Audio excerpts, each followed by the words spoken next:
This video is on Unit 4, Polynomial Functions, Chapter 9, Solving Polynomial Functions, Lesson number 1 on Graphs of Polynomial Functions. So in this lesson, we're going to focus on the graphs and the different parts of the graphs and how it relates to solving.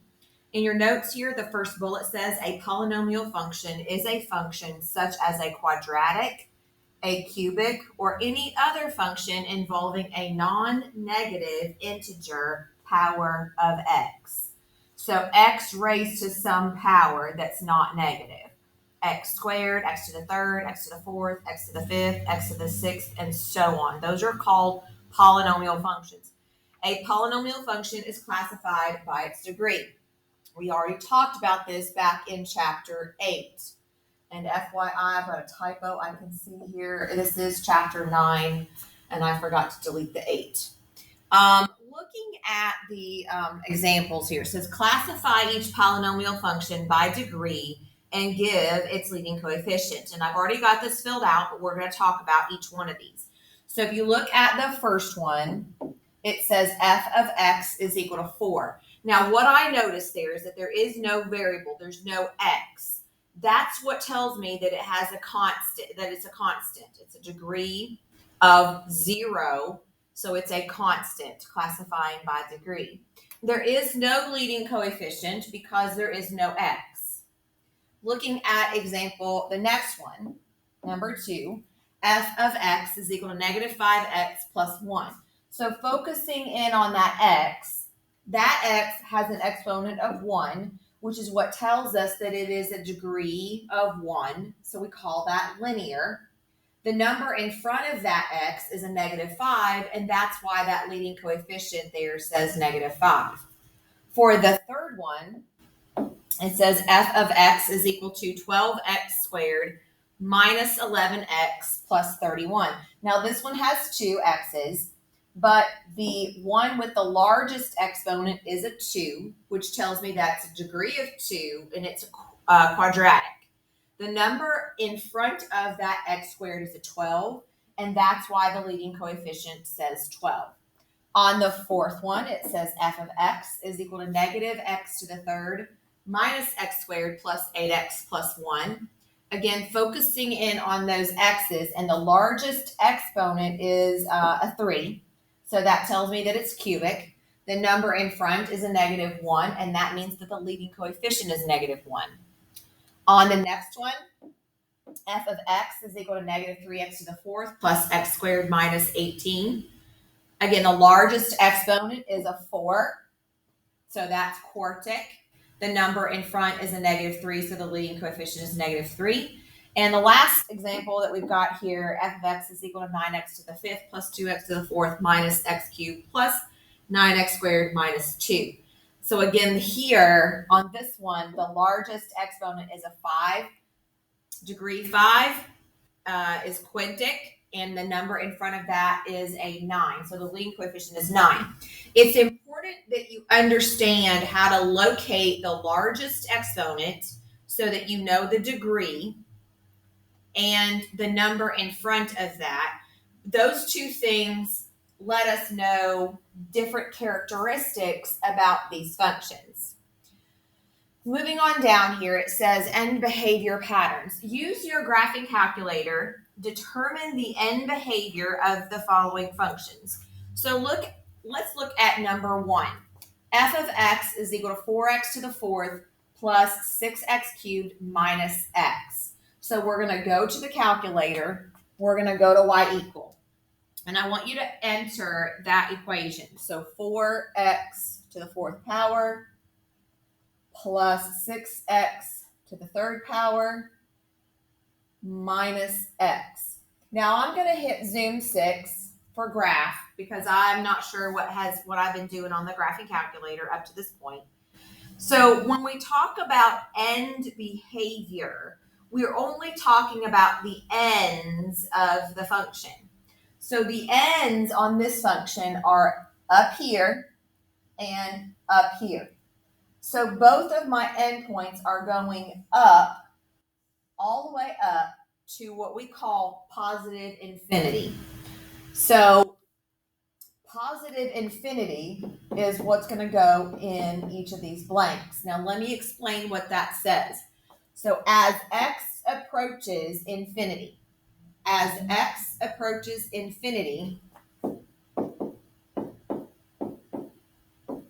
means the right side of the graph.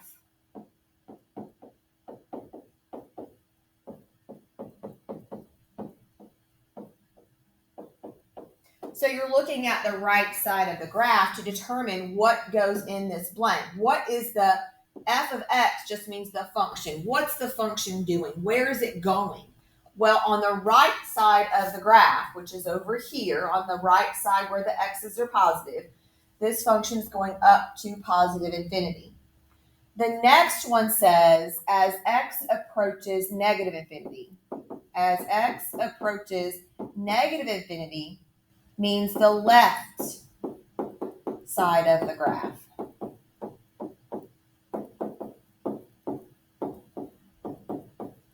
And the left side, where the x's are negative, once again, the function is going up to positive infinity. So on both of those, you have a positive infinity and positive infinity. Let's look at number 2. F of x is equal to negative x squared plus x. So I'm going to go back to y equal. I'm going to clear out that one. I'm going to put the negative x squared plus x. And I'm going to just hit graph this time. Now, on the right side, over here where the x's are positive, the function is going down to where what we call negative infinity. It's going all the y's. It's going all the way down the y's to negative infinity. It's doing the same thing on the left side. So over here where the x's are negative, the function is going down to negative infinity. So these two are very simple. These two are both very simple. The endpoints are going in the same direction. I'm going to give you a little hint here. The reason why they're going in the same direction is because both of these are an even degree.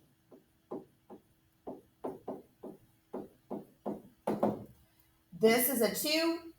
This one's a 4. Example number 1, the degree is 4. It's quartic. In example number 2, the degree is 2, which is quadratic. Because both of those are even degrees, the endpoints are always going to be pointing in the same direction. Now let's look at number 3. Number 3 says f of x is equal to 2x cubed. F of x is equal to 2x cubed, and I'm just going to hit graph. What you're going to notice here is that the endpoints are going in different directions. So let's talk about the right side of the graph where the x's are positive. On the right side, the function's going up. So that's positive infinity. So let's go back. As x approaches positive infinity is on the right side, it was going up to positive infinity. Also, sometimes I put the plus, sometimes I don't. It's not necessary because a plain infinity sign does mean positive infinity, but a lot of times you'll just see me put the plus. Now, let's talk about the left side of the graph. On the left side, where the x's are negative, as it goes to the left, your function is going down to negative infinity. So on the left side, I'm going down to negative infinity. Now let's look at example number 4. It says f of x is equal to negative x cubed. So negative x cubed graph. And it almost flip-flopped, and I'll tell you why. It's because on this one, there's a negative out front. Remember, when we have a negative out front, remember from the parent function chapter, the negative makes it flip over the x. It rotates over the x-axis, reflects over the x-axis. So the endpoints change. On the right side of the graph, from the origin to the right, the function is going down to negative infinity. So on the right side of the graph, we're going down to negative infinity. And on the left side of the graph, we're going up to positive infinity. So this one's our positive infinity. Now, with your odd degree, and these are both odd degree, because they both have a degree of 3. These are both cubic. A degree of 5 or 7 or 9 would give you the same results. Your endpoints are going to be going in different directions, and these are the ones that you're really going to have to pay attention to make sure that you answer the statement correctly. All right, let's move on into our notes here. Let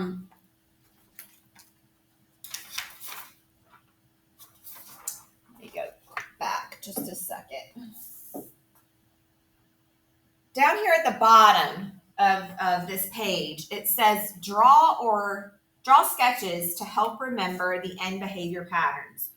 So positive leading coefficient and an even degree. Now let's concentrate on this column for even degree, okay? Let's concentrate on just this column.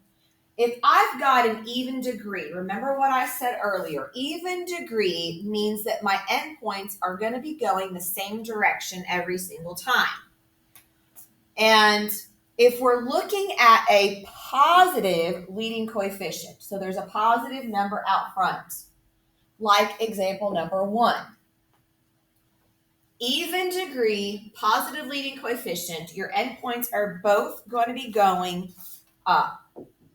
So I'm going to put 2 up arrows. I've got them kind of going out a little bit because that's what's going to be happening. They're going to be going out as they go up. Now, what about negative? Look at example number 2. Number 2 had a negative in front with that even degree, and they were both going down to negative infinity. So that's what your arrows are going to look like there. Now let's talk about odd degree, because remember, this one's the one that's going to be a little difficult. Odd degree, positive leading coefficient, is going to be going down on the left and up on the right. And I want you to think about slope. So slope, a positive slope, linear slope, goes like this. Down on the left, up on the right. So that might help you as you're trying to remember odd and positive. For odd degree and a negative leading coefficient, it's going to be the opposite. It's going to be going up on the left and down on the right. And again, if you think about your negative slope, a linear slope is up on the left and down on the right. That might help. All right, now moving on to this next page here. It says, determine the signs of the leading coefficients and whether the function has an even or an odd degree. Well, looking at number 7, what strikes me here is that my endpoints are both going down. So that tells me that this is an even degree. And because they're both going down, it's going to be negative. On number 8, because my endpoints are going in opposite directions, that tells me that I've got an odd degree. And if you connect the two, it's a positive slant. So it is a positive leading coefficient. Moving on to turning points. The points at which a polynomial function switches direction. That is what a turning point is. The point at which the polynomial function switches directions. So this would be a turning point, and this would be a turning point on this example that I've got here on the left. It's where it turns. If the turning points are higher than any nearby point, it is called a relative maximum. It might be called a local maximum, depending on what textbook you're looking at. If the turning point is lower than any nearby point, it is called a relative minimum. Again, it might be called a local minimum. And the reason why it has to be a local or a relative is because technically this endpoint continues on, and there are higher points than this point right here. So this point right here would be a relative max, and this point down here will be a relative min.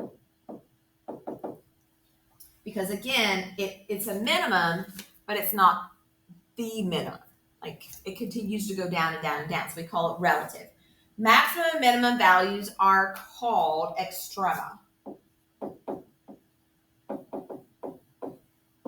Turning points define where the function is increasing or decreasing.